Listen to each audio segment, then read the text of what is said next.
The sun had barely crested the Georgia pines when the first scream tore through Whitmore Plantation. It was not the scream of labor, nor the cry of a whipped field hand. It was something far more devastating to the white family in the great house. It was the sound of a mother watching her only son slip toward death. Have you ever wondered what happens when the most powerful people in a society find themselves utterly helpless?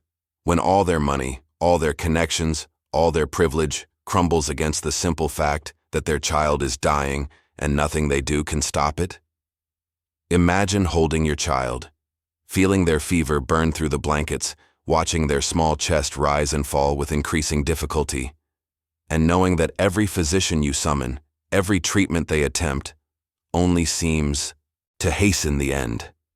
Now imagine that the only person who might save that child is someone you own, someone whose freedom you have stolen, someone whose very humanity you have denied every single day of their existence, someone who has watched you whip his brothers, sell his mother, and work his father to an early grave. What happens then? This is not a simple story of medicine or miracles. This is a story about power. Who has it? Who wields it? And what happens when it shifts, even for a moment? This is the story of a man whose name was stripped from him and replaced with Ezra, a man who carried within his silence a knowledge that 18 trained physicians could not possess. A man who, in the spring of 1847, held the life of William Whitmore III in his scarred hands and made a choice that would echo through generations. If you find yourself drawn into this account, if you feel that chill running down your spine as you realize where this is heading, then you already understand why these stories must be told. Hit that subscribe button now, because what you are about to hear will fundamentally alter how you understand the relationship between the enslaved and their captors, between knowledge and power, between mercy and justice. The truth of what happened in that sick room has been buried for over a century. The physicians who failed never spoke of it. The family who witnessed it pretended it never occurred. But the enslaved community remembered. They passed the story down in whispers, in songs sung low in the fields, in glances exchanged when the overseer's back was turned. And now, you will hear it too. There exists today, on a plot of land 60 miles southwest of Savannah, a foundation of crumbling brick barely visible beneath decades of kudzu vine and Georgia clay. No historical marker designates this place. No tourist trail leads eager visitors to its remains. The county maps label it simply as unimproved acreage, as if the land itself had failed to meet some standard of progress. But press your palm against those bricks on a humid August evening, and you might still feel the residue of something that cannot be surveyed or subdivided, a thickness in the air, a weight that settles on the chest like unspoken testimony. The ruins belong to what was once called Whitmore Plantation, a sprawling enterprise of 1,500 acres that produced Sea Island cotton of such exceptional quality that buyers in Liverpool and Manchester paid premium prices, sight unseen. The Whitmore family had accumulated this empire over 3 generations, each patriarch adding acreage, purchasing additional souls, refining the brutal efficiency that transformed human suffering into bales of white fiber destined for distant textile mills. In the spring of 1847, Whitmore Plantation held 112 enslaved persons in its ledgers. The master, Colonel Randolph Whitmore, kept meticulous records. He documented birth weights of infants born in the quarters as carefully as he recorded the poundage of cotton harvested each season. To him, both represented capital, investments to be maintained and maximized. His wife, Cordelia Whitmore, née Patterson, had brought to their marriage a dowry of 17 additional slaves, including a young man of perhaps 14 years who had been listed simply as Ezra. Sound condition, no visible defects. That notation in the ledger would prove to be the most consequential understatement in the Whitmore family history. The great house sat upon a gentle rise, its white columns visible for nearly a mile in every direction. Architect William J. had designed it in the federal style popular among coastal Georgia planters, with a wide veranda that caught whatever breeze might stir in the subtropical air. Behind the main structure, a precise geometry of outbuildings radiated outward. The kitchen house, the smokehouse, the dairy, the carriage house, the overseer's cottage, and finally, at a distance deemed appropriate by Colonel Whitmore's sense of order, the double row of slave cabins that housed the human machinery of his enterprise. The cabins measured 12 feet by 14 feet. 4 to 6 persons occupied each structure. They were constructed of rough-hewn pine logs chinked with mud, their floors packed earth that turned to cold slush during winter rains. A single opening served as doorway, covered by a burlap curtain that offered neither privacy nor protection from mosquitoes that rose in clouds from the nearby rice paddies. In these spaces, people cooked their meager rations, tended their children, whispered their prayers, nursed their wounds, dreamed their forbidden dreams of freedom, and died. The horn sounded each morning at 4:30, its mournful note penetrating every cabin, ending whatever respite sleep had provided. By 5 o'clock, the work gangs had assembled. The driver, a man named Solomon, who had purchased his position of relative privilege through strategic brutality against his own people, called the roll. Those too sick to stand were reported to the overseer, a failed farmer from South Carolina named Jeremiah Cobb, who made the determination whether illness was genuine or malingered. His methods of detection involved little medical knowledge and considerable use of the cowhide whip. Cotton dominated the spring and summer months. Planting began in April, with enslaved workers moving in long lines across the fields, dropping seeds into furrows at precise intervals. Cultivation followed, endless hoeing under the Georgia sun, bending, straightening, bending again, the body transforming into an instrument of agricultural production. By August, the bolls began to open, revealing the white fiber that justified this entire apparatus of suffering. Picking season lasted until December. Each worker assigned a daily quota that increased as the colonel discovered the outer limits of human endurance. The sound of Whitmore Plantation was not melodic, despite the forced singing that overseers demanded to maintain work rhythm. Beneath the spirituals and work songs lay another layer of noise: the crack of whips, the cry of separated children, the groan of bodies pushed beyond exhaustion, the clanking of chains on the auction block.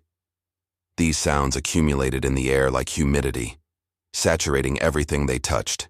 Into this world of calculated suffering, Ezra had arrived as a young man, part of Cordelia Patterson's wedding gift to her future husband. He had been born somewhere in the Virginia Piedmont, the child of an herbalist woman whose knowledge had been passed down through generations stretching back across the Atlantic to the Mende people of what Europeans called Sierra Leone. His mother had recognized early that her son possessed the gift, that peculiar combination of observation, memory, and intuition that separated those who could heal from those who merely attempted it. She had taught him in stolen moments. The identification of plants occurred during trips to gather firewood, her soft voice naming leaves and roots while her eyes watched for approaching overseers. The preparation of remedies happened in the darkest hours of night, when the cabin's single candle provided enough light to see but not enough to attract attention. The understanding of the body's patterns, where blockages formed, how fever moved through the blood, what signs the eyes and tongue revealed. This instruction required years of quiet observation, apprenticeship conducted entirely in whispers. By the time Ezra was sold south to become part of the Patterson dowry, he carried within him a pharmacopoeia, more extensive than most American physicians could claim. He knew which bark reduced fever and which root stopped bleeding. He understood how to set a broken bone and how to treat the infections that followed. He had memorized the songs his mother sang over the sick, not for their supernatural power, which he privately doubted, but for their ability to calm the suffering, to create space for the body's own healing to occur. But Ezra had also learned the most crucial lesson his mother could teach: silence. In a world where an enslaved person's knowledge represented potential threat to the established order, demonstrating too much intelligence invited destruction. His mother had watched other healers sold away when their skills became known, purchased by slave traders who marketed them at premium prices to plantation owners seeking in-house medical care, torn forever from families and communities. Worse, she had seen what happened when enslaved healers failed to save white patients: the beatings, the mutilations, the public executions designed to demonstrate that black knowledge could never truly rival white medicine. So Ezra learned to hide. He cultivated a persona of slowness, of dull compliance. He spoke only when absolutely necessary, and then in the simplest possible terms. He moved through his assigned tasks, primarily carpentry, for which he demonstrated enough skill to be assigned to the workshop rather than the fields. with the mechanical precision of someone for whom thinking itself had become optional. The other enslaved workers on Whitmore Plantation knew him as quiet, reliable, unremarkable. The overseers barely registered his existence. Colonel Whitmore, consulting his ledgers, noted only Ezra, carpenter, adequate production. Only in the privacy of the quarters, in the darkest hours when even the most vigilant overseer had succumbed to sleep, did Ezra allow his knowledge to surface. A child burning with fever would find herself suddenly improved after Ezra happened to leave a small bundle of dried leaves near her mother's cabin. A man whose hand had been crushed by a falling beam would discover that Ezra's seemingly clumsy assistance in carrying him to the infirmary had somehow realigned the broken bones. A pregnant woman whose labor had stalled dangerously would hear Ezra humming softly outside her door, and within hours the child would emerge safely. These interventions accumulated over years, creating a quiet reputation that spread through the quarters like groundwater moving through soil, invisible on the surface, but sustaining everything above it.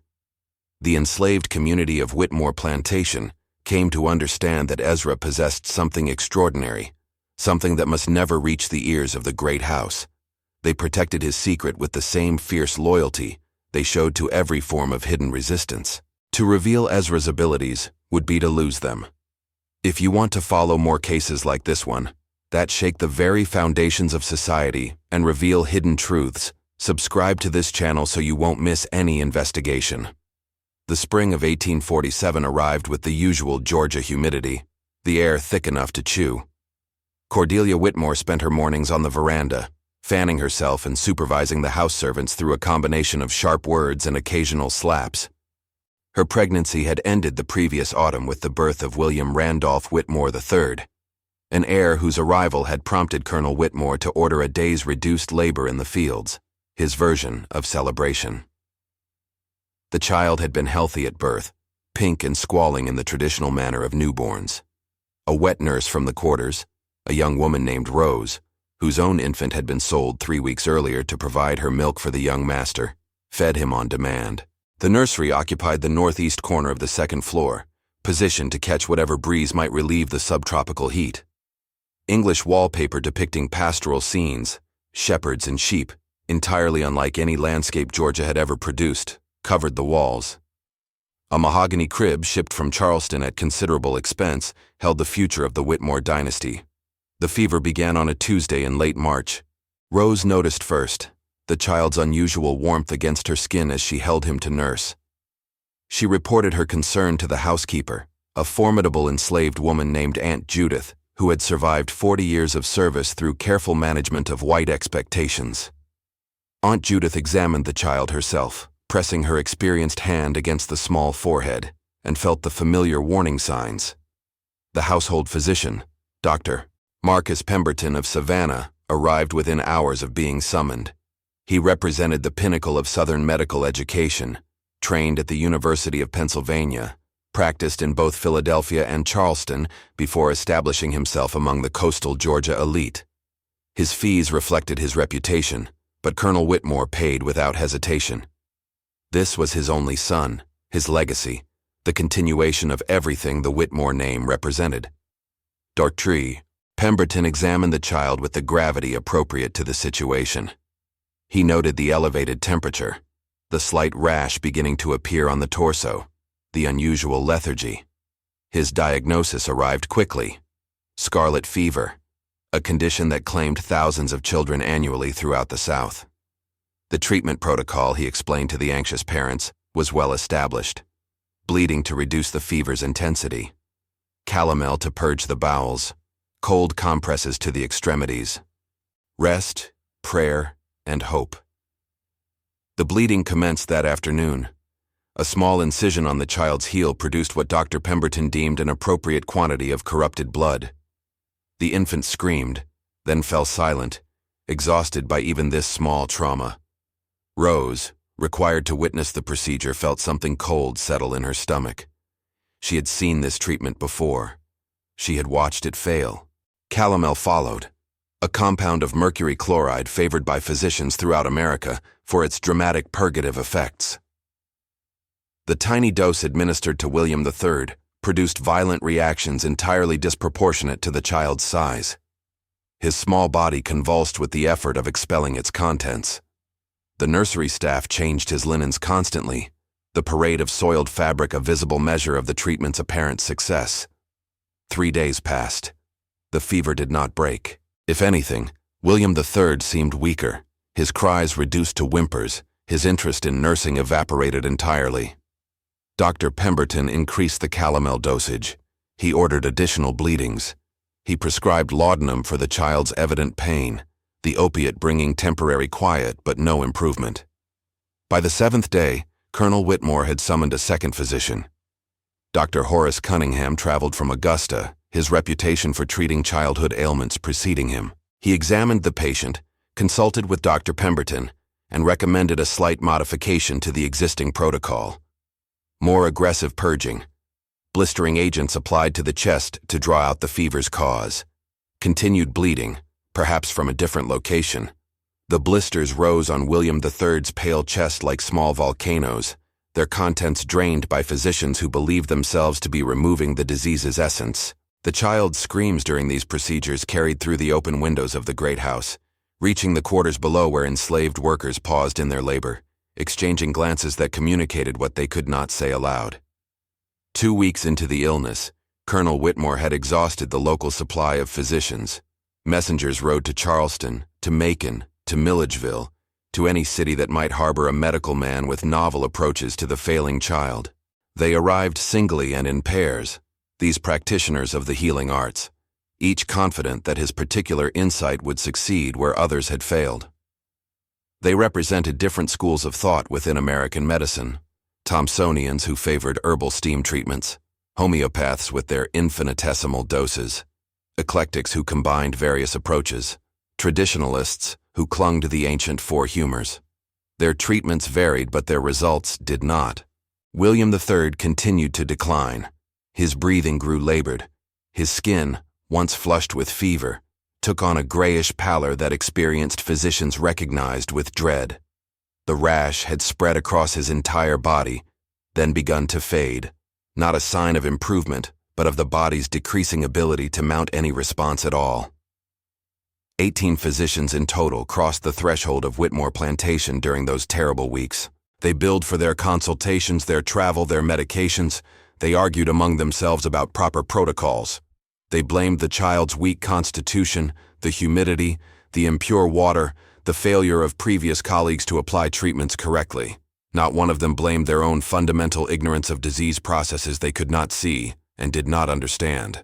Cordelia Whitmore had stopped leaving the nursery. Her hair, once carefully arranged each morning by skilled hands, hung loose and unwashed. Her eyes, rimmed with the red of sleeplessness and tears, tracked every movement of her son's declining chest. She had dismissed the physician's reassurances after the second week. She knew, with the certainty that only a mother possesses, that her child was dying, and that no white man in Georgia could prevent it.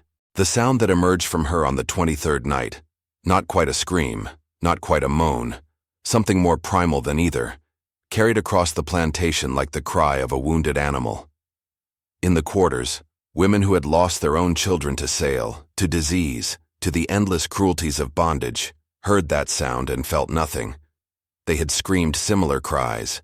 No one had ridden through the night to summon 18 physicians for their babies. Rose, who had continued to offer her milk to the dying child despite his inability to take more than a few drops, made a decision in that moment that would change everything. She had watched Ezra's quiet miracles for years. She had seen him restore health to those the plantation's medical man had abandoned. She understood that revealing his abilities to the white family represented an enormous risk, to Ezra, to herself, to the community that had protected this secret. But she also understood something else. If Ezra saved this white child, his position on the plantation would fundamentally change. He would become indispensable, protected, possessed of leverage that no enslaved person on Whitmore Plantation had ever held. And perhaps, just perhaps, that leverage could be used for something more than individual survival. Rose whispered her suggestion to Aunt Judith. Aunt Judith, whose decades of service had taught her exactly how to plant ideas in white minds, so they appeared to originate there, found an opportunity to speak privately with Cordelia Whitmore. The conversation lasted only moments, but its effects would ripple outward for generations. Leave in the comments, never give up on the truth, if you believe that justice must reach all the oppressed. The messenger who arrived at Ezra's workshop door found him exactly where he could always be found during working hours, bent over a piece of lumber, his hands moving with mechanical precision, his face revealing nothing of the intelligence within. The summons to the great house came not through normal channels, but from Aunt Judith herself, a breach of protocol that immediately signaled something unusual. Ezra followed without visible reaction, though his mind raced through possibilities. A summons to the great house meant contact with the White family, always dangerous, always unpredictable. He had cultivated his persona of dullness, precisely to avoid such contact. But refusing was not an option available to the enslaved. The scene in the nursery stopped him at the threshold, though he gave no external sign of surprise. The child in the mahogany crib looked less like a living infant and more like a wax figure slowly melting in the Georgia heat. His skin had acquired a translucent quality, the blood vessels visible beneath like a map of his failing circulatory system. His breathing came in shallow gasps, each one seemingly requiring more effort than a small body could sustain. The room smelled of sickness, of desperation, of the accumulated medications and treatments that had accomplished nothing but additional suffering. Cordelia Whitmore sat in a chair beside the crib, beyond exhaustion, beyond tears, beyond anything resembling the imperious mistress who had ordered Rose beaten for speaking too loudly near the nursery. She looked at Ezra with eyes that held no trace of the racial contempt usually governing such encounters. She looked at him the way a drowning person looks at distant shore. Colonel Whitmore stood near the window, his military bearing somehow diminished. The physicians had departed, their latest prognosis delivered in the careful language medical men used when hope had expired. Hours remaining, perhaps a day. Nothing more to be done. So sorry for your loss. Aunt Judith says you have some knowledge of remedies, Cordelia Whitmore said, her voice a croak that had once commanded servants across the plantation. She says you have helped others in the quarters when they took ill. Ezra remained silent, his face the mask he had perfected over decades. To confirm would be to expose himself. To deny would be to forfeit this extraordinary moment. I am asking you, Cordelia continued, the words seeming to cost her something she had never expected to spend. If there is anything you might try, anything at all. The physicians have done everything within their knowledge. Perhaps there is something outside their knowledge. The admission hung in the overheated air like a physical object. This white woman, wife of one of coastal Georgia's wealthiest planters, had just acknowledged that an enslaved man might possess knowledge superior to 18 trained physicians. The foundation of the entire social order, the justification for every brutality of the slave system, the inherent inferiority of African peoples, cracked in that moment, however temporarily, however invisibly. Colonel Whitmore made a sound of disgust. Cordelia, this is absurd. You cannot seriously believe that. Randolph. Her voice carried an edge he had never heard directed at himself. Our son is dying. Every man of science has failed. If you wish to stand on principle while William draws his last breath, that is your choice. I am making a different one. She turned back to Ezra. Will you try? Ezra understood in that moment exactly what he held. The power dynamic that had governed every interaction between himself and these people had inverted completely. They needed something that only he could provide. They had no alternative, no leverage, no means of compelling his assistance. For perhaps the first time in his life on this plantation, he possessed agency. He could refuse. He could watch this child die and know that the Whitmore line would end, that this family's particular contribution to human suffering would conclude with this generation. It would be a form of justice, perhaps. An eye for an eye, calculated across the ledger of accumulated atrocities. But Ezra had been raised by a healer. His mother had taught him that the gift came with obligations. You did not withhold healing because the patient was unworthy. You did not use your knowledge as a weapon. The suffering before you was simply suffering, stripped of the social categories that created it. A child was dying. Ezra knew how to stop it. "I will need things," he said finally, his voice rusty from years of disuse. "From the woods, from the quarters, things your physicians would not recognize. Whatever you need." Cordelia's response came instantly. "And I will need to be left alone with the child. What I do cannot be watched by those who do not understand it. Their fear would interfere." This demand pushed against boundaries that even desperation could not easily cross. To leave an enslaved man alone with the heir of Whitmore Plantation. "You have my word that I will not harm him," Ezra continued, reading the hesitation. "Why would I? If he dies under my care, what happens to me? I have more reason than anyone to see him live." The logic was impeccable, though it rested on the very system of violence that had created this situation. Ezra would not harm the child, because Ezra would be destroyed if he did. His safety depended on the child's survival. The threat that underlay every moment of enslaved existence had become, ironically, a source of trust.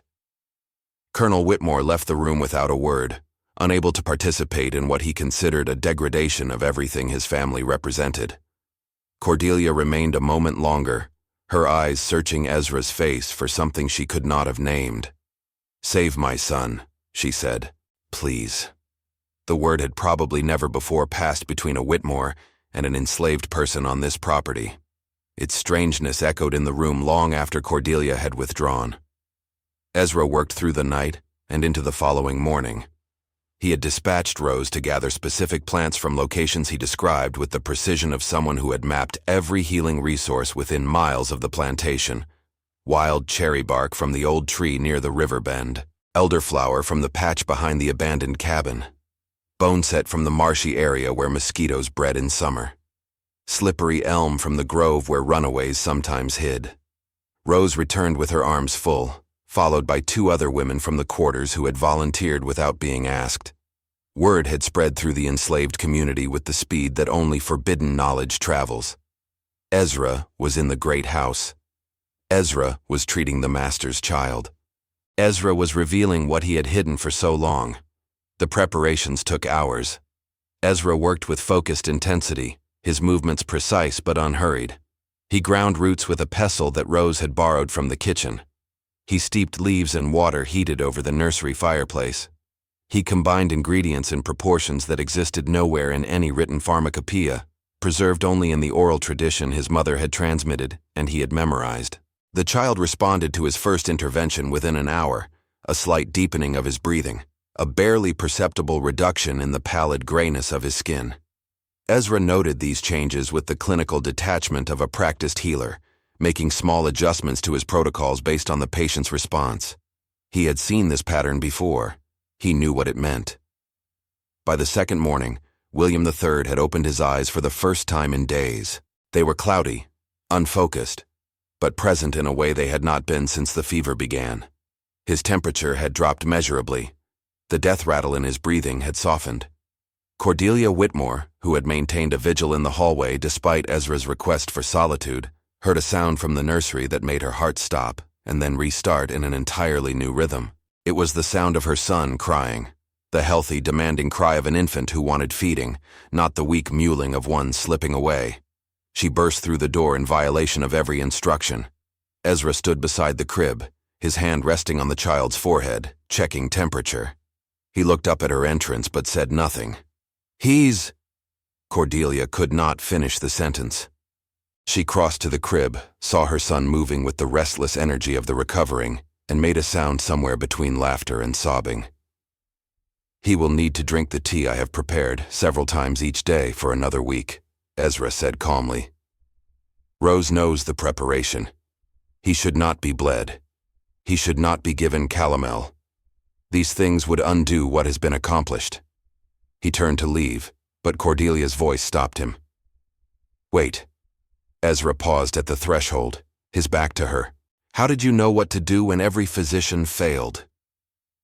The question deserved a longer answer than Ezra could provide, an answer that would require explaining centuries of accumulated African medical knowledge, the sophisticated understanding of plant pharmacology developed by peoples whom Europeans had dismissed as savages, the oral traditions of healing that had survived the Middle Passage hidden in the minds of the enslaved. It would require acknowledging that the civilization these white people had constructed rested on a foundation of willful ignorance about the capabilities of those they had stolen. "I watched my mother," Ezra said simply. "She watched hers. And so backward, beyond memory."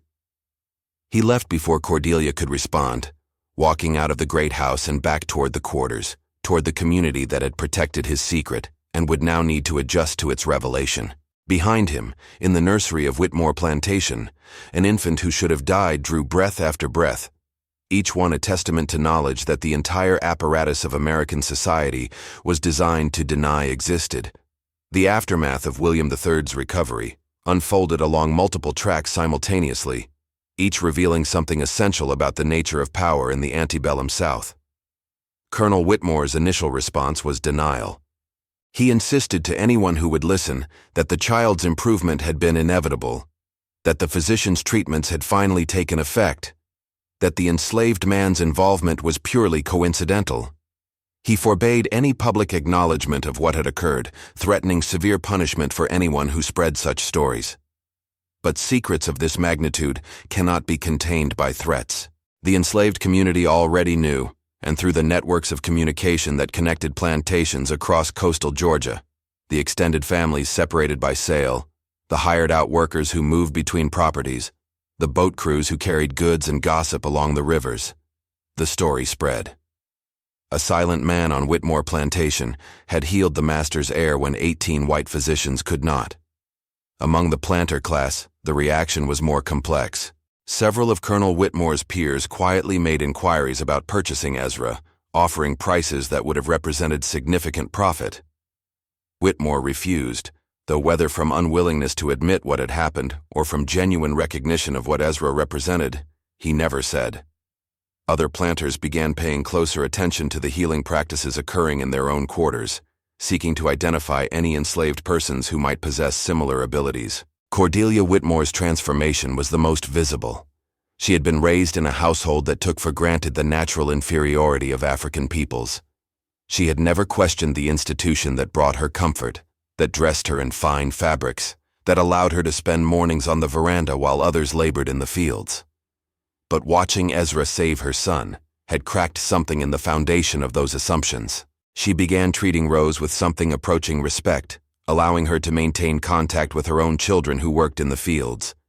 She quietly countermanded several of the overseer's more brutal punishments.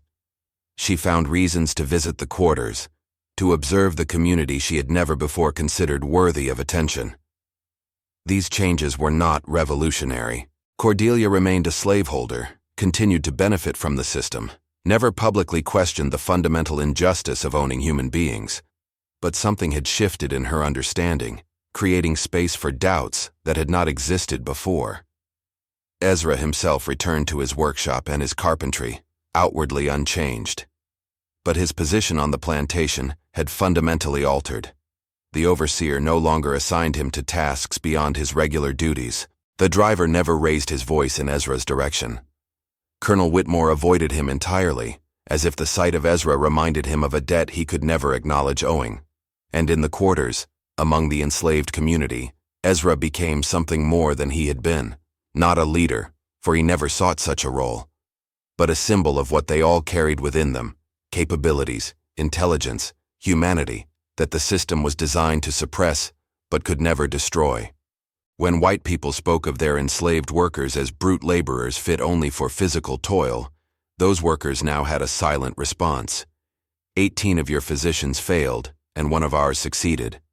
The methodology that Ezra had employed became the subject of quiet study throughout the enslaved communities of coastal Georgia. Healers who had practiced in secret for years found their skills suddenly valued, sought out, protected with even greater care. The plants Ezra had used grew in similar patterns across the region. The knowledge required to identify and prepare them could be taught, could spread, could multiply.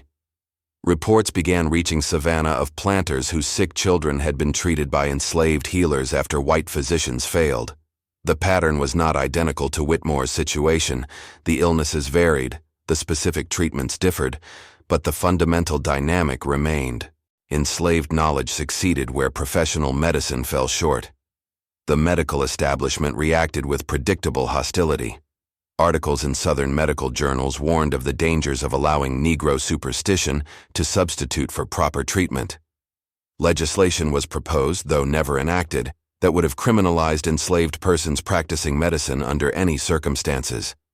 The physicians who had failed to save William III made no public comment on his recovery, and their subsequent practices showed no incorporation of the techniques that had succeeded where they had not. But among the enslaved themselves, something had changed that no legislation could address. A consciousness of collective capability had been given concrete form. They knew now, beyond any possible doubt, that their supposedly inferior minds contained knowledge their masters needed. This understanding did not immediately translate into resistance. The systems of control remained too powerful, the consequences of rebellion too catastrophic. But it planted seeds that would bear fruit in ways no one in 1847 could have predicted. The years following William III's recovery passed with the relentless monotony that characterized plantation life. Cotton was planted, cultivated, harvested. Enslaved workers were born, sold, worked to exhaustion, buried in unmarked graves behind the quarters. The Whitmore family prospered, their wealth increasing as cotton prices remained strong, and their reputation for quality fiber attracted premium buyers. Ezra continued his work in the carpenter's shop, building furniture, repairing structures, producing the 1,000 small items a plantation required. His healing knowledge remained active but concealed, deployed only within the enslaved community, never again called upon by the great house. William III grew from infant to toddler to young child, showing no signs of the illness that had nearly claimed him. He had no memory of Ezra or the nights of treatment that had saved his life. He saw Ezra occasionally, passing between the workshop and the great house, and registered nothing more than another enslaved figure in the landscape of his childhood. But in the quarters, the story was preserved with the care given to all precious things. It was told to children born after the events, transmitted as part of their education in what it meant to be enslaved and yet fully human. The tale of the 18 physicians and the one healer became a parable, a proof text cited when white claims of superiority required rebuttal, a source of quiet pride in a world designed to strip all pride away. Rose, who had first suggested bringing Ezra to the great house, became a keeper of the story. She told it to her children, those who remained on the plantation and those who had been sold away, during their brief reunions when purchased for breeding by neighboring planters. She told it to young mothers in the quarters, explaining how she had risked everything to create that moment of possibility. She told it to Ezra himself, late in his life, reminding him of what he had done and what it had meant. Ezra received these tellings without visible emotion, his face the same mask he had worn throughout his enslavement. But Rose, who had known him for decades, believed she could see something in his eyes when the story was related. Satisfaction, perhaps, or validation, or simply the acknowledgement that his choice, to use his gift even for those who had stolen his freedom, had meant something beyond the single life it had saved. The war between the states arrived at Whitmore Plantation in the spring of 1862, when Union naval forces captured Fort Pulaski and suddenly made coastal Georgia vulnerable to federal incursion. Colonel Whitmore had died the previous year, succeeded by his son William III, now a young man of 15, suddenly responsible for an enterprise he barely understood. Cordelia Whitmore, widowed and aging, attempted to guide him through the chaos of a collapsing world. The enslaved community of Whitmore Plantation watched the developing conflict with carefully concealed interest. News traveled through the same networks that had carried the story of Ezra's healing, whispered reports of Union victories, of enslaved people escaping to federal lines, of a proclamation by President Lincoln that would change everything. Ezra, now in his 60s, his hands no longer steady enough for fine carpentry, spent his final years preparing for a future he might not live to see. He taught his knowledge to selected younger members of the community, conducting lessons in the same secretive manner his mother had used. The plants, the preparations, the understanding of how bodies responded to illness and treatment, all of this passed to the next generation, preserved for a time when it might be practiced freely. The final collapse of Whitmore Plantation came in December of 1864, when General Sherman's army swept through Georgia on its march to the sea. The great house was not burned, some federal officer's arbitrary decision, but the infrastructure of slavery was demolished beyond repair. Livestock scattered, cotton stores confiscated, overseers and drivers fled to avoid the arriving troops. The enslaved workers of Whitmore Plantation simply walked away. Some followed Sherman's army, joining the thousands of refugees trailing behind the military columns. Others disappeared into the countryside, seeking lost family members on neighboring plantations. A few remained, uncertain what freedom would mean, afraid of a world they had never been permitted to navigate.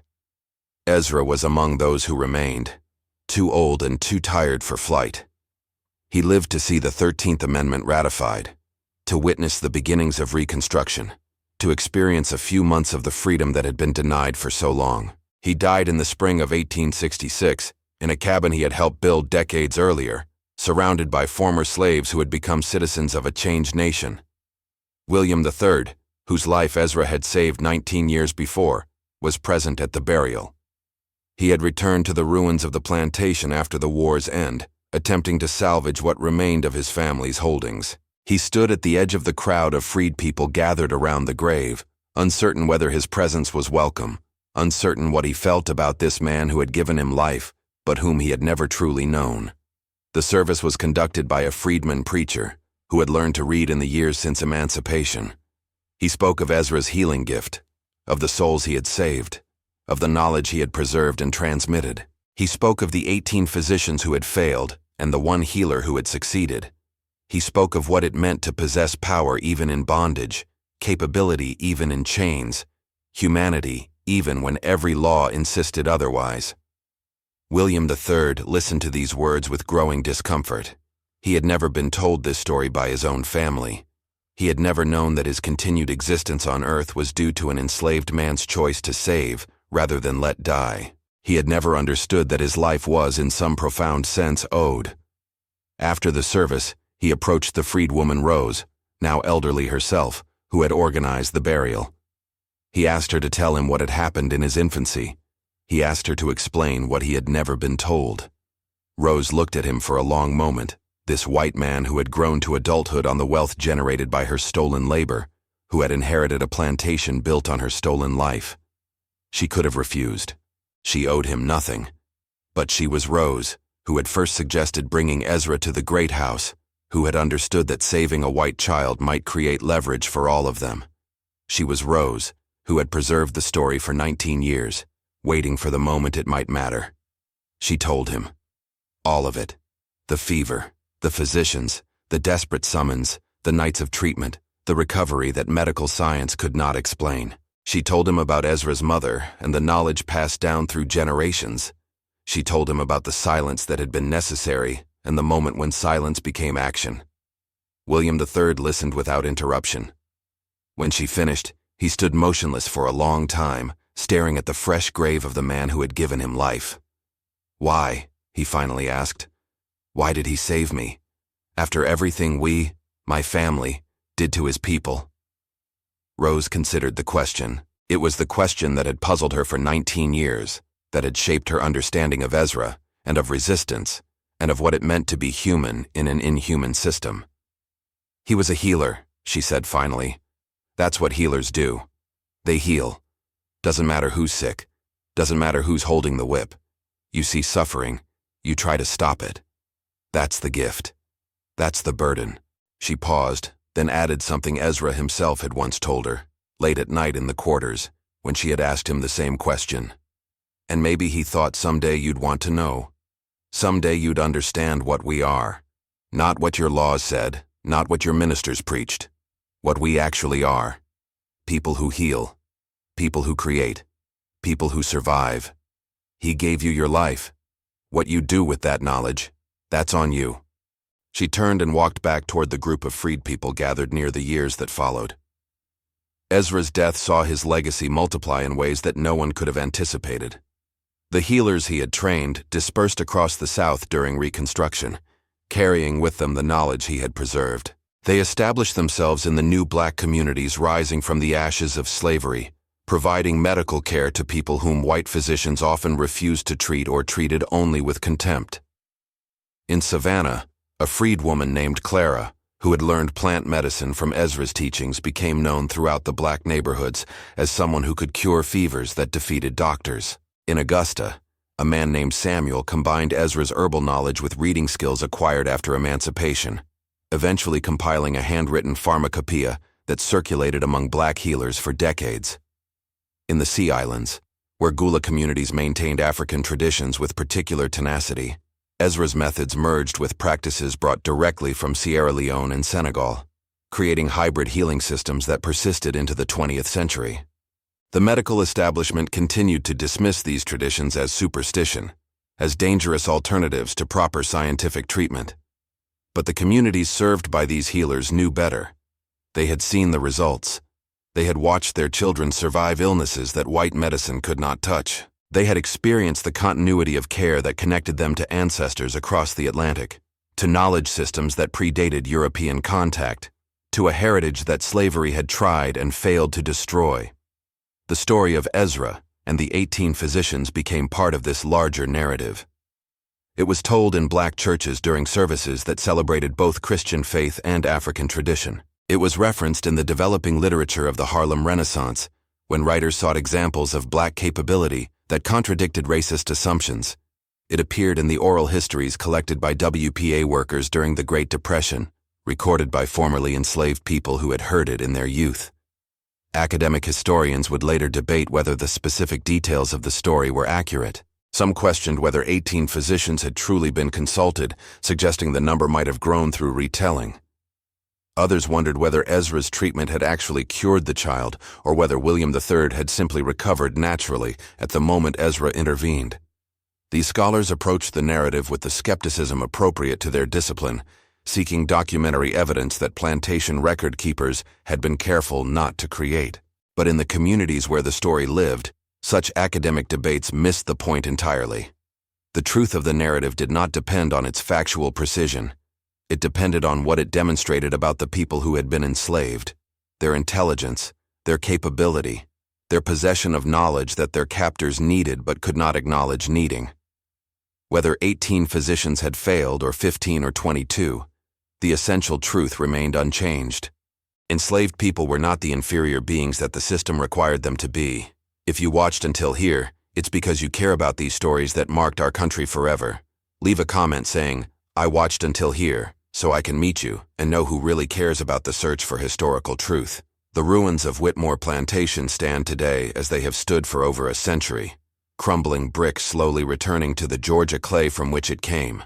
The great house collapsed sometime in the early 1900s, its timbers rotted beyond repair, its elegant proportions reduced to rubble. The quarters disappeared even earlier, their rough construction no match for decades of neglect. Only the foundation remains, that rectangle of brick that once supported the dreams and nightmares of a planter family. Local historians occasionally lead tours to the site, explaining what stood here and what occurred within these vanished walls. They mention the cotton production, the enslaved labor, the general patterns of plantation life. Few of them know the story of Ezra and the 18 physicians. It does not appear in the County Historical Society's records. It was not included in the commemorative volume published for Georgia's bicentennial. It exists only in the memories of descendants and in the fragments of oral tradition that survive despite every effort to erase them. But sometimes, visitors to the site report experiences that resist easy explanation. A sense of presence, they say, a feeling that something important happened here, something that the visible ruins cannot communicate. The air seems heavier in certain spots, particularly near where the quarters once stood. Sounds carry strangely, as if voices from long ago were still attempting to make themselves heard. These reports might be dismissed as imagination, as the projection of historical awareness onto neutral landscape. Perhaps they are nothing more than that. But those who have spent time with the descendants of Whitmore Plantation's enslaved community suggest another possibility. The land remembers, they say. The brick and soil have absorbed the suffering and the resistance, the brutality and the survival, the 18 failures and the one success. What visitors feel is not supernatural.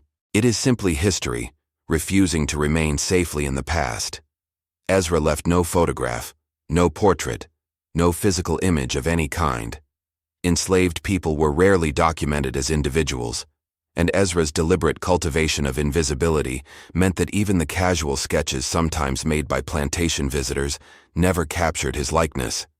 We do not know how tall he was, what his face looked like, whether his hands showed the calluses of carpentry or the stains of herbal preparation. He exists only in words, in the descriptions passed down through generations, in the character his actions revealed. Yet in the imagination of those who know his story, Ezra has acquired a form as vivid as any photograph could provide. He stands beside the mahogany crib, his scarred hands steady as they administer treatment. His face shows nothing, that mask of dullness he perfected over decades.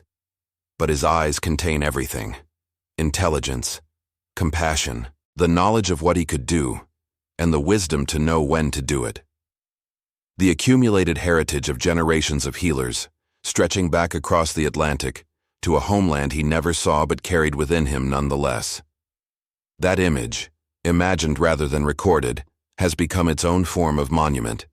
It commemorates not just one man, but all those whose capabilities were denied, whose knowledge was dismissed, whose humanity was erased by a system designed to transform people into property. Ezra stands for all of them: the unnamed, the undocumented, the deliberately forgotten. And in standing for them, he stands against forgetting itself. The spring rains fall on coastal Georgia each year, washing over the ruins of Whitmore Plantation as they have for generations. Kudzu advances and retreats with the seasons, alternately concealing and revealing the brick foundation. Birds nest in the trees that have grown where the great house once stood. Deer move through clearings that were once cotton fields, their presence a testament to how thoroughly nature reclaims what humans abandon. Life continues, as it always does, indifferent to the histories that occurred in any particular place. But history is not indifferent to us. It shapes us in ways we often cannot perceive, determining possibilities we think we chose freely, establishing patterns that repeat across generations. The 18 physicians who failed to save William III represented a medical establishment that would continue failing African Americans for another century and more, dismissing their pain, denying their symptoms, experimenting on their bodies without consent. The system that created Ezra's enslavement would transform into other systems of oppression, each one generating its own resistance, its own hidden knowledge, its own moments when capability could no longer be denied. And the choice Ezra made, to heal rather than let die, to use his gift even for those who had stolen his freedom, that choice echoes forward as well. It asks each of us what we would do with power unexpectedly acquired. It questions whether mercy can be offered to those who deserve none. It suggests that the most profound resistance may not involve violence at all, but rather the demonstration, undeniable and unforgettable, that the assumptions justifying oppression were lies all along. William III lived until 1912, long enough to see a new century dawn, and the old order of his childhood recede into history. He never publicly acknowledged what Ezra had done for him. He never sought out Ezra's descendants to express gratitude or offer recompense. The debt Rose had told him about remained unpaid, unacknowledged, inherited by children and grandchildren who never knew it existed. But those who knew him in his final years reported that he sometimes spoke, in unguarded moments, of a man whose name he could barely remember. A carpenter, he would say. A healer. Someone who saved my life when I was too young to remember. His voice would trail off, and those listening could not tell whether he was speaking of gratitude or guilt, or simply the confusion of advanced age. The truth is probably all three, mixed together in proportions that shifted with mood and memory. That is how history lives in individuals, not as clean narrative, but as unresolved feeling, as questions that never receive adequate answers, as obligations that can never quite be satisfied. Ezra understood this. He had spent his entire life navigating the unresolved space between what was and what should have been. He had found within that space room for both resistance and mercy, for hidden knowledge and selective revelation, for the preservation of his people's heritage and the saving of his captor's heir. He had been, in the fullest sense of the word, a healer, And his healing continues, even now, in every telling of his story. Like this video, if Ezra's story touched your heart, share it, so that his memory may never be forgotten. The night comes softly to coastal Georgia, the sun setting over marshlands that stretch toward the Atlantic, painting sky and water in colors that no photograph can capture. On evenings like this, when the air holds that particular humidity and the insects begin their endless chorus, you might visit the ruins of Whitmore Plantation and stand where the quarters once stood. You might think about the people who lived here, not as historical abstractions but as individuals with names and faces, with loves and losses, with knowledge they protected and capabilities they concealed. You might think about Ezra, standing in this same spot over a century ago, carrying within his silence a power that would emerge only once, at exactly the moment it was needed. And you might understand, finally, what the story means. It means that they were never what the system said they were. Not property, not inferior, not fit only for labor. They were healers and builders and dreamers and resistors. They were the carriers of ancient knowledge and the creators of new survival strategies. They were fully human, completely human, in every way that humans can be. The 18 physicians failed because they looked at William III and saw only a medical problem to be solved with the tools their training provided. Ezra succeeded because he looked at the same child and saw a human being in need. Nothing more, nothing less. That capacity for seeing humanity, even in those who denied his own, was Ezra's greatest gift, greater than his knowledge of plants, greater than his understanding of how bodies heal. It was the gift that allowed him to choose mercy when vengeance would have been justified. It was the gift that transformed a dying child into a living testimony to everything the slave system tried to deny. And it is the gift he leaves to us, all these generations later, still asking the same question he answered in that nursery in 1847. When you have power over those who have wronged you, what will you choose?